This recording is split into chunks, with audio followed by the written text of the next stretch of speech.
Thank you, Madam Speaker. House Republicans began this legislative session with high ambitions. Ambitions to meet the priority needs of Iowans by passing a balanced budget, giving K-12 schools funds they can count on, and working toward policies that lead to greater economic prosperity in our state. In my opening remarks on the first day of session, I promised the House Republicans would work quickly and diligently to resolve K-12 education funding. Keeping with that, the first bill that we brought forward for debate was supplemental state aid for the coming fiscal year. This issue was resolved by directing 77% of new state revenue to the tune of $135 million in new funding for K-12 schools. House Republicans are committed to protecting hardworking taxpayers' dollars. This year, our caucus championed a bill that prevented a $95 million tax increase on small businesses, farmers, teachers, seniors, homeowners, parents, and students. For the last several sessions, it's been a priority of House Republicans to bring forth legislation to combat the horrendous crime of human trafficking. We have followed through on this priority by moving a series of bipartisan bills to both directly combat human trafficking and crimes often associated with it. It's also important for Iowans to be able to enjoy a safe water supply and clean water for recreation. After considering many different ideas and proposals, our caucus moved forward on a water quality improvement plan that would have secured a significant investment for water quality in the state that addressed both urban and rural water quality efforts. While I'm disappointed that we were unable to reach an agreement with the Senate on that this year, I'm hopeful we can come back next year and accomplish a sustainable funding plan for water quality projects and improvements across the state. Finally, we were able to once again pass a budget that conforms to the House Republican budget principles of spending less than we take in and not using one-time money for ongoing obligations. Iowans expect us to fund their priority needs within the revenue they send us. While it is not always easy, we know it is a responsible thing to do.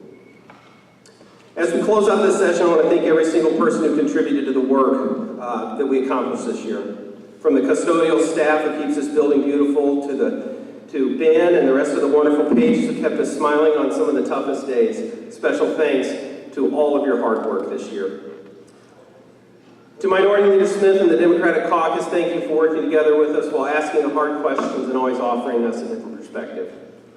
To the Governor, Lieutenant Governor, and all the hardworking staff on your team, thank you for your passion and desire to move the state forward and improve the lives of all Iowans. Thank you to the Chief's Clerk's Office and LSA for your support throughout the session. All of you work overtime and do whatever necessary to get the job done. I want to thank our staff, Jeff, Brad, Lou, Jason, Christy, Amanda, Carrie, Brittany, Monica, Mackenzie, Tony, Terry, and Colin. All of you play a critical role in our ability to get things done.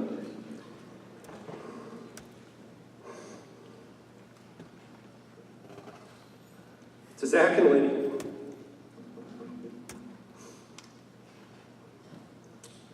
I don't know how I could have done it without you. Your friendship and counsel has been indispensable. Not only have you been incredibly valuable to me, you've been invaluable to the entire House Republican caucus.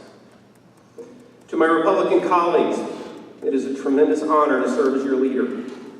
Thank you for entrusting me with this opportunity and for your steadfast patience and support.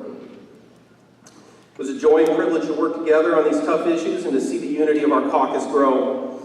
I look forward to seeing many of you return next year and wish all of our retirees the very best as you take your next step.